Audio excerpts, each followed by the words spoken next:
think it's time.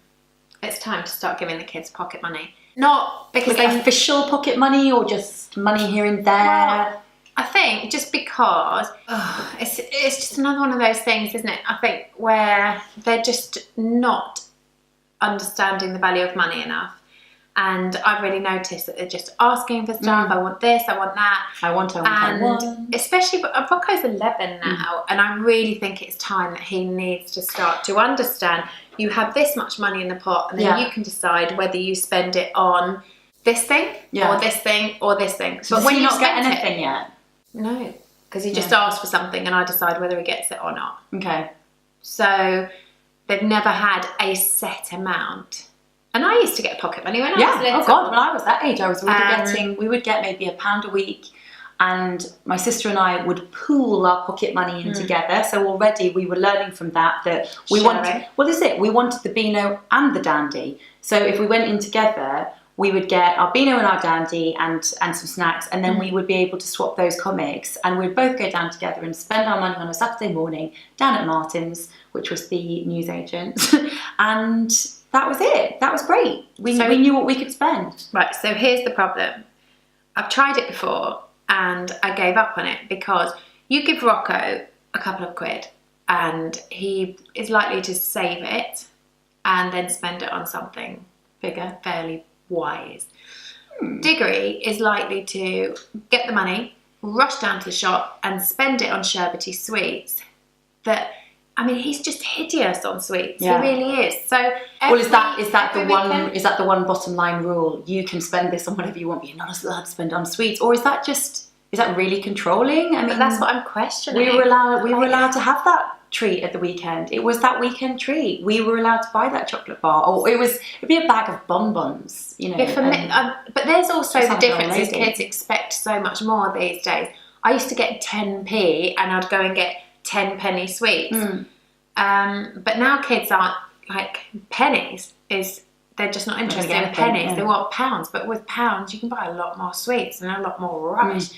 Rubbish. Yeah, I mean, I would love Tilda to understand how much one of those little, the LOL toys, the small ones, the £6 one, they're £6 to £8. If she gets £1 a week, will she start to understand that she's going to have to wait 8 weeks to get that one toy? I mean, what, like, you're going to go, oh, does that mean, or like... No, I don't know. It's just difficult, because while you're saying that, I'm also thinking, what about rewards? When they've been really good, I often they can be separate. I often buy them stuff as a reward, but then... I think it could be both. I'm really stumped on it. I think maybe they could have their basic pocket money and then have a reward scheme as well going on that's on their chart. You know, we'll have the reward charts doing... that they can work towards something, and that can maybe get them to their goal that little bit quicker if it is that particular box of Lego that they want. That they know, well, hang on a second, okay, well, Mum, if I help you wash the car or whatever it is, then can I get an extra £1 towards that Lego box that I want? And then does it have to be money? Because one thing that I've done before with a reward chart is have the reward chart and then have bought the item. So that's me controlling again, because I've chosen what I want. You're like dangling the carrot. It's Lego, it's building, it's educational. But then maybe if they are going to blow their money on the plastic tat, and then the plastic tat breaks, they'll start to understand the value of these things that little bit more and how expensive they are, and actually that they are. Maybe they won't see that at all. They'll just want another one. But I mean, God, I don't have as much of a problem with the little plastic bits and tat and stuff, because I know when we grew up down at the seaside and Ramsgate and places like that in the summer, it was so much plastic tat. We loved the plastic tat, and it was just fun, and it was part of the summer, and it was great. I tell you, there's a lot of plastic tat down at the local charity shops. Having just moved house, I've dropped quite a lot of stuff off. And I bet they didn't even notice that it's gone. No, they don't. They have so much stuff, and I think that's the problem. A lot of kids are growing up with so much stuff. Just so much. Just stuff. But again, it's another thing, isn't it? Leading by example, and the kids see me getting stuff secondhand as well, and not always needing to have everything new, reusing stuff, recycling stuff. That's all. It's just all important lessons in life, isn't it? But I really think I don't want to miss my window to be teaching Rocco, especially at age 11. I just feel like I really need to get something in place for earning money and spending it wisely. But how much do you give them? That's what I want to know. Can you tell us how much you give your kids if your kid's that bit older? Do you give them £2? Do you give them £5? Because we do live in quite an affluent area. That doesn't mean that we're affluent. This area is. So there's a lot of kids at the school that have a lot of stuff. They go on a lot of holidays. Their parents drive fancy cars, and the kids are seeing that. I mean, how many times has Rocco come home and said such and such has got a PlayStation in his bedroom, he's got a TV, they've got this, they've got that. That's where I do believe whatever your kids do have, they're always going to want more. There's always going to be the kid in the class who's got an ensuite. There's always going to be the kid in the class who's got the newest football trainers or the newest sock boots or the newest... And part of being a parent and teaching them is saying you can't have everything. You can't have everything in life, because we can't, I can't. It's basic money management, isn't it? Yeah. And I think, and it's maths, it's all of those things that is going to be teaching them a lot of things, going to teach them about the economy.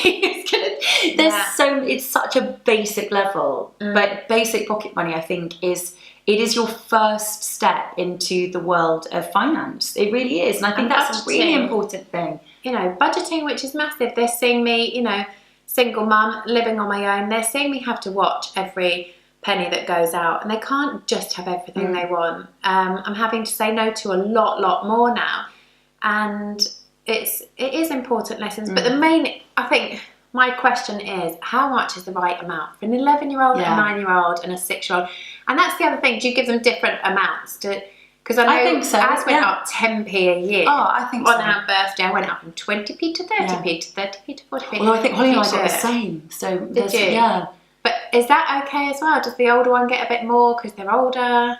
I'm thinking maybe I'd start Tilda on like £1 a week. She's 6 years old. Give her £1, and she can put that in her money box, and it'll go towards whatever she wants. Leave us a comment. We really want to know. I definitely need help on this one, and neither of us have got a scheme in place. We don't know. So help us.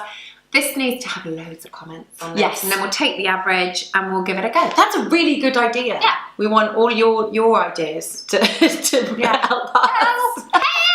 Help! Well, that's it from us. Don't forget to subscribe and leave us a comment, and follow us on social media as well, at Hey Mummy or at Hey Mummy TV. Thank you. There's a new video up on our YouTube channel, and we're asking, how much money do you give your kids? I need to start a pocket money scheme with the boys, and I just don't know where to start. Help!